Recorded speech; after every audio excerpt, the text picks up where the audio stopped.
অনেকদিন পর বেশ লাগছে বন ভ্রমণ।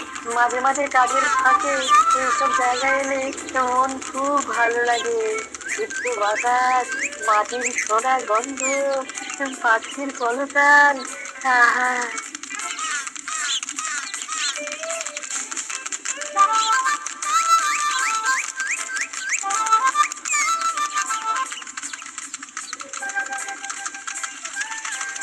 মহারাজের রথ থামছে। আমরা এইখানে বসে আজ রাজকার্য পরিচালনা করব। মন্ত্রী, তুমি ঝটপট এখানে বসার বন্দোবস্ত করে দাও। আমি এক্ষুনি ব্যবস্থা করে দিচ্ছি মহারাজ। এই এখানেই আমাদের বসার জন্য ছাউনি করে দাও। এক্ষুনি করে দিচ্ছি মন্ত্রী মশাই। এরা বসার জায়গাটা করে দিই, ততক্ষণ আমরা একটু হেঁটে আসি।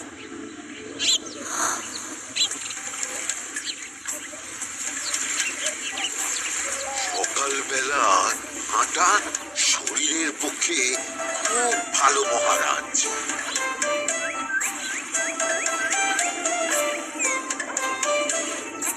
আগেকার দিনে রাজা মহারাজরা এই সব বনে মৃগয়া করতে আসতেন। মৃগয়া একদম ভালো নয় মন্ত্রী। তুমি জঙ্গলে আসছো অন্য প্রাণীদের মারতে, কেন মারবে? ওরা তো তোমার কোনো ক্ষতি করেনি। না, তা করেনি, কিন্তু তখন ওটা রাজা মহারাজাদের খেলা ছিল। বলেছি, আপনার পিতামহ খুব ভালো বাঘ শিকার করতেন, অনেক বাঘ মেরেছেন। তুমি একটা কথা হয়তো জানো না, আমার প্রপিতামহ শিকার করতেন, কিন্তু কোনো স্বাভাবিক জানোয়ারকে নয়। যে বাঘ মানুষ খেকো হয়ে প্রজাদের ক্ষতি করত, আমার প্রপিতামহ সেই সমস্ত বাঘদেরই মারতেন। এছাড়া উনি অন্য প্রাণী সংরক্ষণ করতে বড়ই ভালোবাসতেন।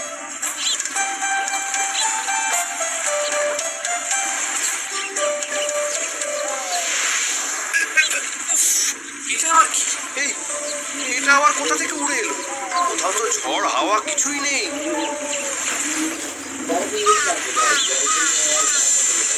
একটা ধাঁধা মহারাজ, এই কাগজে লেখা। ধাঁধা পড় দেখি। জোয়ার ভাটা প্রভুর খেলা, ভাটা হবে হলে বেলা, ভাটা হলেই দেখা যাবে লাল রঙের এক পাথর পাবে, নদীর ধারে গর্ত করে যত্নে সাজাই কলস ভরে, হেথায় হোথায় ছড়িয়ে যাহা অন্ধকারে জলে তাহা, ঢুকলে চক্ষু ঝলসে যাবে, হাতের কাছে ঘন্টা পাবে, ঠিক ঘন্টা বাজলে পরে পড়বে ঝরে থরে থরে, ঘন্টা যদি হয় ভুল যেন তুমি হারাবে কুল, ঠিক ঘন্টা চিনতে হলে নকশা দেখো চক্ষু খুলে, সিন্দুক দেওয়ালে হাত দাও, আসল ঘটনা জেনে নাও। ওরে বাবা, খুব দীর্ঘ ধাঁধা। তা মন্ত্রী, তুমি কিছু বুঝলে? এটা একটা গুপ্তধনের নকশা। এর মধ্যে গুপ্তধন কোথায় আছে তার একটা ধারণা দেওয়া আছে। গুপ্তধন আমাকে পেতেই হবে, পেতেই হবে। দেখি দেখি, একবার কাগজটা দাও। গোপাল, কাগজটা আগে আমার হাতে দাও, দেখি ভালো করে। এখন নদীতে জোয়ার চলছে গোপাল। একটু পরেই ভাটা শুরু হবে। হ্যাঁ, আটা না হলে কিচ্ছু বোঝা যাবে না। এখানে স্পষ্ট লেখা আছে, ভাটা হলেই দেখা যাবে লাল রঙের এক পাথর পাবে। তার মানে আমাদের ভাটা হওয়া পর্যন্ত অপেক্ষা করতে হবে। না, সময় নষ্ট না করে ধাঁধাটার সমাধান করতে শুরু করি। ভাটা হলে একটা লাল রঙের পাথর দেখা যাবে, এই পর্যন্ত পরিষ্কার আছে। বুঝতে হবে ওর পর থেকে। বড় গোপাল, চলো আমরা সবাই ভক্তি লাগাই। নদীর ধারে গর্ত করে যত্নে সাজাই কলস ভরে। এটার অর্থ ধাঁধাটা মাথায় বসিয়ে নিয়েছি, এবার কে কি বলবে সেটা শুনতে হবে। চলো গোপাল, আমরা ধাঁধা যেমন যেমন বলেছি তেমন তেমন ভাবেই চলি। চলুন মহারাজ, এখন আমাদের দেখতে হবে লাল পাথর। কোথায় আছে লাল পাথর? চলো চলো সবাই, চোখ কান খুলে আমরা নদীর পাড় ধরে হাঁটি। আমি একটু তফাতে হাঁটি।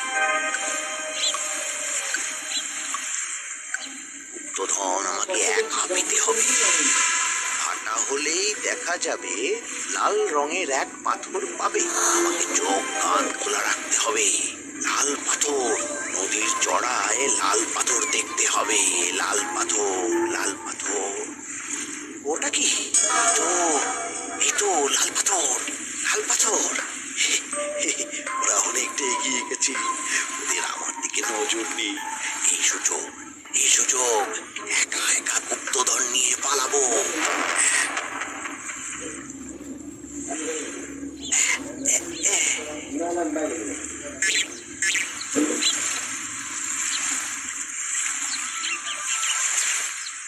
কি গো, আমরা তো হেঁটেই চলেছি, লাল পাথর তো কই দেখতে পাচ্ছি না। আরেকটু হাঁটতে হবে মহারাজ, গুপ্তধন বলে কথা, ও কি আর সহজে ধরা দেয়? সেটা অবশ্য সঠিক কথা। আচ্ছা, আমরা সবাই তো আসছি হেঁটে হেঁটে, মন্ত্রী মশাই গেলেন কোথায়? ও কি যে ঘটে! সত্যি তো, মন্ত্রী কোথায়? ও সেনাপতি, মন্ত্রীকে দেখেছো? ওই না তো মহারাজ। তাহলে কোথায় গেলেন মন্ত্রী মশাই? এই জঙ্গলে বাঘ ভাল্লুক আছে, শেষে কিনা বাঘে নিল। হায় হায় হায়, মন্ত্রী গিন্নির কাছে আমি কি মুখ দেখাবো? বাঘ ভাল্লুকের পেটে যাবার লোক তো মন্ত্রী মশাই নন। ও গোপাল, কি ভাবছো? কিছু তো একটা বলো। এখন আমাদের মন্ত্রী মশাইকেই খুঁজতে হবে। তবে মন্ত্রী মশাই বাঘ ভাল্লুকের পেটে যায়নি। তুমি নিশ্চিত হচ্ছ কি করে? অত পেঁচালা মানুষকে বাঘ ভাল্লুক গন্ধ শুকেই ছেড়ে দেবে, হজম করতে পারবে না। না না না, এখন রসিকতা করার সময় নয়, আমাদের মন্ত্রীকে খুঁজে বার করতেই হবে। কোথায় গেল মন্ত্রী? চলো চলো, গুপ্তধন মাথায় থাক, চলো মন্ত্রীকে খুঁজি। আহ, মন্ত্রী কোথায় গেল কে জানে। একবার পুরো ধাঁধাটা ঝালিয়ে নি। ভাটা হলেই দেখা যাবে লাল রঙের এক পাথর পাবে। ভাটা হয়েছে, লাল রঙের পাথরের মাথায় চাপ দিয়ে গুহার মুখও খুলেছি। এবার নদীর ধারে গর্ত করে যত্নে সাজাই কলস ভরে। এটাই তো ঠিক বুঝতে পারছি না।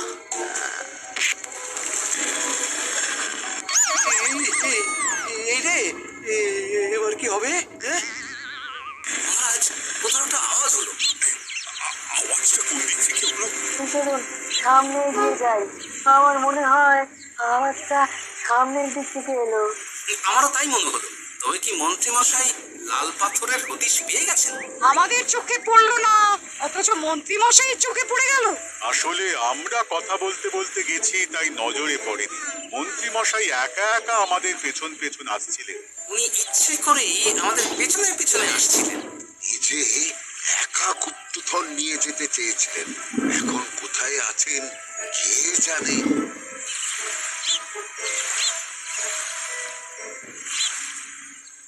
এই অন্ধকারে কিছু দেখতে পাচ্ছি না তো। দাঁতাতে কি ছিল? হ্যাঁ, কি ছিল? হেথায় কোথায় ছড়িয়ে যাহা, অন্ধকারে জলে তাহা, ঢুকলে চক্ষু ঝলসে যাবে। হাতের কাছে ঘন্টা পাবে। পেয়েছি পেয়েছি, ঘন্টা ঘন্টা ঘন্টা, ঘন্টাটা পেতে হবে। ঘন্টাটা ঘন্টাটা ঘন্টা।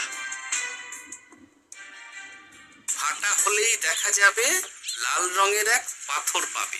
নদীর ধারে গর্ত করে যত্নে সাজাই কলস ভরে, হেথায় হোথায় ছড়িয়ে যাহা, অন্ধকারে জলে তাহা, ঢুকলে চক্ষু ঝলসে যাবে, হাতের কাছে ঘন্টা পাবে। ঠিক ঘন্টা বাজলে পরে পড়বে ঝরে থরে থরে, ঘন্টা যদি হয় ভুল যেন তুমি হারাবে কুল। ঠিক ঘন্টা চিনতে হলে নকশা দেখো চক্ষু খুলে, সিন্দুক দেওয়ালে হাত দাও, আসল ঘটনা জেনে না। এবারে ভালো করে ঠান্ডা মাথায় ভাবতে হবে। ভাটা হলেই দেখা যাবে লাল রঙের এক পাথর পাবে। সেই লাল পাথরটাই তো খুঁজে পাওয়া যাচ্ছে না, অথচ মন্ত্রী মশাই খুঁজে পেলেন। আওয়াজটা কোথা থেকে আসছিল? এই গাছের পিঠে এই কোথা থেকে আওয়াজটা আসছিল।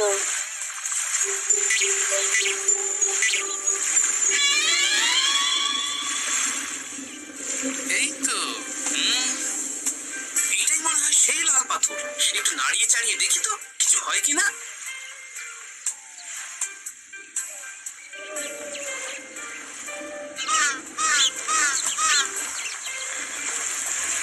এই তো, কাজ হয়েছে। সুড়ঙ্গ। আপনারা নিচে নামুন। আপনারা কি দেখছেন সেটা বলবেন মহারাজ। সবাই যদি নেমে যাই, যদি কোনো কারণে সুড়ঙ্গের মুখ বন্ধ হয়ে যায়, তাহলে আর আমরা বাইরে বেরোতে পারবো না মহারাজ। গোপাল ঠিকই বলেছে, আমরা দুজন বাইরে থাকি। মহারাজ, আর একটা কথা, কোনো ঘন্টায় হাত দেবেন না, মনে আছে তো? ঘন্টা যদি হয় ভুল, চিনো তুমি হারাবে কুল। ওরে বাবা, এই বয়সে আর কুল হারাতে চাই না। ঠিক আছে, তোমার কথাই অক্ষরে অক্ষরে পালন করব। দেখি এই সুড়ঙ্গে মন্ত্রীমশাইকে দেখতে পাই কিনা। চলুন মহারাজ, সুড়ঙ্গে নামি। সবাই সাবধানে নামো।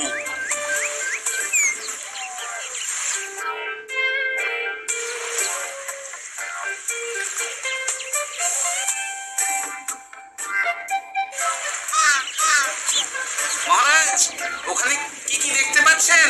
ওখানে কি মন্ত্রী মশাই আছেন? না গোপাল, মন্ত্রীকে এখনো দেখতে পাইনি।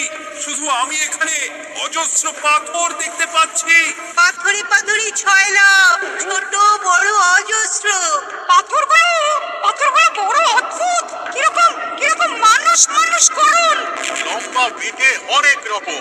মানুষ মানুষ গরম, সেটা কিরকম? আর কিছু, কোনো কলসি কি দেখতে পাচ্ছেন? বলছি তো দেখতে পাচ্ছি না। মহারাজ, কলসি থাকতেই হবে, কারণ ধাঁধায় লেখা আছে, নদীর ধারে যত্ন করে যত্নে সাজাই কলস ভরে। গর্তটা আসলে হলো সুড়ঙ্গ, কিন্তু কলস। মহারাজ, মহারাজ, এইদিকে এইদিকে একটা কলসের মতো কি যেন আছে। এদিকে আসুন, এদিকে এদিকে। হ্যাঁ গোপাল, দেখতে পেয়েছি। এবার আমি যেরকম যেরকম বলবো সেই রকম সেরকমই করবেন। আমি বিজ্ঞানীকে নদী থেকে জল তুলে পাঠিয়ে দিচ্ছি। পাত্র কোথায় পাবে? আমাদের জল খাবার যে পাত্র আছে সেটা আনতে লোক পাঠাচ্ছি। ঠিক আছে। শুধু একটা কথা বলছি, আপনারা কেউই সুড়ঙ্গের ভেতরে কোনো কিছুতে হাত দেবেন না। কেন গোপাল? সব পরে বলবো, এখন আমি যা বলছি সেটা শুধু মনে রাখুন। সুড়ঙ্গের ভেতরে কিছুতে হাত দেবেন না। ঠিক আছে। প্রহরী, তুমি যাও, যেখানে আমাদের বসবার আয়োজন করা হয়েছে সেখানে কি একটা জলের পাত্র নিয়ে নদী থেকে জল ভরে নিয়ে এসো। গোপাল, মন্ত্রীমশাই কোথায় গায়েব হয়ে গেলেন? কোথাও গায়েব হয়ে যাননি বিজ্ঞানী, কোথাও গায়েব হয়ে যাননি। উনি ওই সুড়ঙ্গের ভেতরেই আছেন। কিন্তু কেউ তো ওনাকে দেখতে পাননি। সম্ভবত পাথর হয়ে আছে। এখন কিভাবে পাথর হয়েছেন সেটা তো আমি বলতে পারবো না। সবটাই স্বপ্নের মতো লাগছে। এই যেন স্বপ্নের মতো লাগছে। এই জীবনে সুড়ঙ্গ দর্শন হয়ে গেল। আমাদের পাতাল প্রবেশ। পাতালে আসিয়া আমি মনে মনে বলি, গুপ্তধন নিয়ে আমরা যেন সৎ পথে চলি। তোমার এখনো কাব্য আসছে সভাকবি। আসছে মানে কাব্যের সাথে আছে রোমাঞ্চ, করছে ঘাসের শীত, হচ্ছি আমি অধীর। মহারাজ, জল দিয়ে বিজ্ঞানীকে পাঠাচ্ছি। কি করতে হবে বিজ্ঞানীকে সব বলে দিয়েছি। তুমি ভেতরে আসবে না? আসবো ঠিক সময়ে। এখন আমি যেমন যেমন বলবো আপনি ঠিক তেমন তেমন করবেন। ঠিক আছে। বিজ্ঞানী, যেমন যেমন বললাম ঠিক তেমন তেমন ভাবে কলসিকে জল দিয়ে পরিষ্কার করবে। মনে রেখো, ধারায় আছে কলসি সাজাই যতন করে। তুমি একটা কথা মনে রেখো বিজ্ঞানী, কোথাও হাত দিও না কিন্তু। ঠিক আছে গোপাল, তোমার উপস্থিত বুদ্ধির তুলনা নেই। আমি যাচ্ছি গোপাল। সাবধানে সাবধানে। মহারাজ, বিজ্ঞানী যাচ্ছে। সাবধানে নামো, সাবধানে। মহারাজ, এই কলসিটা কোথায়? ওই তো, একটু সাবধানে যাও।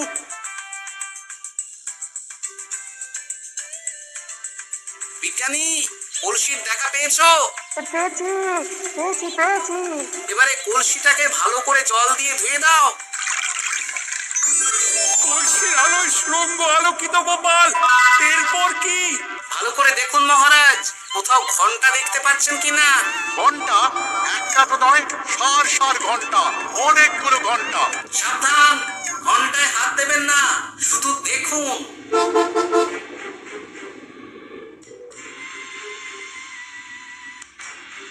মহারাজ, আমরা গুপ্তধনের খুব কাছে চলে এসেছি। তাই নাকি? কি মজা কি মজা, এবার খাবো ক্ষীরের গজা। কবি, চুপ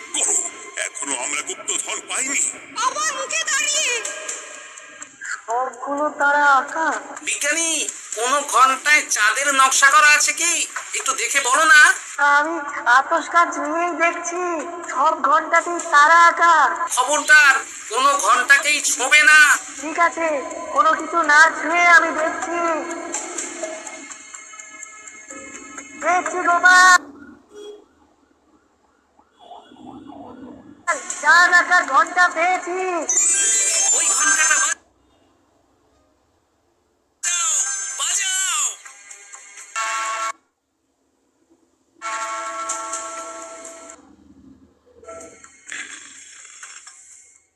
গুপ্তধন পেয়েছেন মহারাজ। বাঁচাও বাঁচাও বাঁচাও বাঁচান মহারাজ, বাঁচান বিজ্ঞানী, মহারাজ, মনে হচ্ছে গলা পাচ্ছ না। মহারাজ, আমি পাথর হয়ে আছি, আমাকে মানুষ করুন মহারাজ। তুমি তো মানুষই ছিলে, হঠাৎ করে পাথর হলি কেন? মহারাজ, গুপ্তধন পেয়েছেন? পেয়েছি, তার সাথে মন্ত্রীকেও পেয়েছি। মন্ত্রী এইখানে কোথাও পাথর হয়ে দাঁড়িয়ে আছে। দাঁড়ান মহারাজ, এবার আসছি। সাবধানে এসো। আমি ভেতরে যাচ্ছি, বুঝলে? যদি কোনো কারণে দেখো পাথরটা গুহার মুখটা আটকে দিয়েছে, অমনি তোমাদের কাজ হলো পাথরটাকে ছুঁয়ে ফেলা, বুঝলে? ঠিক আছে গোপাল দাদা, আমার মনে হয় বিপদ আর কিছু ঘটবে না। ও সাবধানের তো মান নেই। ঠিক আছে, তুমি নিশ্চিন্তে ভেতরে যাও। বাঁচাও, আমাদের বাঁচাও, আমাদের সবাইকে মানুষ বাঁচাও। আমাকে মানুষ করুন মহারাজ। আপনাকে তো মানুষ করা হবে মন্ত্রী মশাই। আগে বলুন, আপনি পাথর হলেন কি করে? ও, মনে পড়েছে, ধারার শেষ লাইন। সিন্দুক দেওয়ালে হাত দাও, আসল খবর জেনে নাও। সত্যি গোপাল, তুমি না থাকলে এই এত কিছু আমাদের সবার কাছে অজানাই থেকে যেত।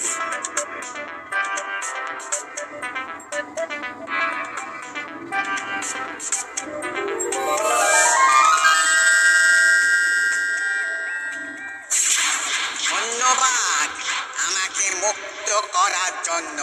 আপনি কি? আমি যক্ষ। আমাকে এই ধন সম্পত্তি পাহারা দেওয়ার জন্য এক ডাকাত দলের সর্দার যক্ষ করে রেখেছিল। আমি 100 বছর ধরে এইখানে যক্ষ হয়ে আছি। আমি তোমার জন্য মুক্ত হলাম গোপাল। এই সম্পত্তি তোমার গোপাল। সম্পত্তি নিয়ে আমি কি করব? আমি এই সব সম্পত্তি মহারাজকে দান করলাম। রাজ্যের অনেক কাজ হবে। তুমি ধন্য গোপাল, তুমি ধন্য। এবার আমার যাবার সময় এসেছে, আমাকে যেতে হবে। যাবার আগে এই পাথরগুলোকে মানুষ করে যান। এরা সব লোভী। আমি আমার সীমিত ক্ষমতায় এই গুপ্তধনের ধাঁধাকে এখানে যারাই ভ্রমণ করতে আসে তাদের হাতে তুলে দিই, কিন্তু কেউ এই ধাঁধার সমাধান করতে পারে না। সবার মনে লোভ কাজ করে, এই লোভ এদেরকে পাথর করে রেখেছে। পাথর হলো কি করে? একটা মানুষ এসে বুক ভরা লোভ নিয়ে আধা পুরো না জেনে পাথরে হাত দিলেই সে পাথর হয়ে যাবে।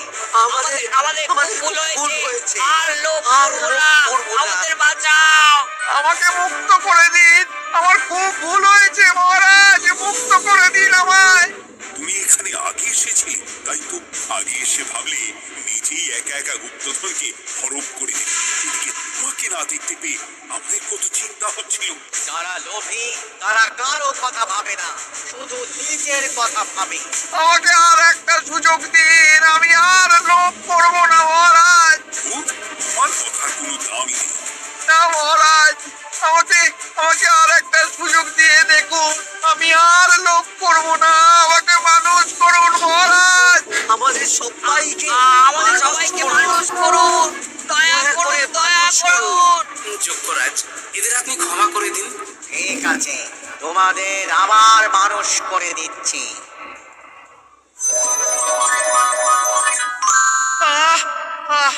বাঁচলাম বাঁচলাম। এইরকম বারবার বাঁচা যাবে না, কিন্তু এবার সাপ ব্যাং যাই হবে না কেন ওইভাবেই থাকতে হবে, এই আমি বলে দিলাম। এবার আমার মুক্তি। মুক্তি নেবার আগে আরেকটা প্রশ্ন, যে ডাকাত সর্দার তার সম্পত্তিকে রাখার জন্য আপনাকে যক্ষ বানিয়েছিল, এই সম্পত্তি তো তাদের, আমরা তো নিতে পারি না। লোভ বড় খারাপ গোপাল, অতিরিক্ত লোভ মানুষকে পশু করে দেয়। ওই ডাকাত দল এই সম্পত্তির জন্য সবাই কাটাকাটি করে মরে গেছে, কেউ আর বেঁচে নেই। সুতরাং এই সম্পত্তিতে তোমার অধিকার আছে, এই সম্পত্তি তুমি গ্রহণ করো। নিলাম আমি, কিন্তু এই সম্পত্তি মহারাজকে আমি দান করলাম। ডাকাত দল জনগণের সম্পদকে লুটেই তো সম্পত্তি বানিয়েছে, তাই আমি জনগণের কাজে লাগবার জন্যই এই সম্পত্তি মহারাজকে দিলাম। গোপাল, তোমার জয় হোক। এবার তাহলে আমি যাই, তোমরা সবাই সুখে থেকো আর ভালো থেকো। গোপাল, তোমার তুলনা হয় না। তোমার ঋণ আমি কোনোদিন শোধ করতে পারবো না। তুমি কৃষ্ণনগরের জন্য যা করলে তা ইতিহাসে লেখা থাকবে। না মহারাজ, আমি এমন কিছু করিনি, এই কাজ সবাই করবে। জয় গোপালের জয়, জয় গোপালের জয়, জয় কৃষ্ণনগরের জয়। জয় কৃষ্ণনগরের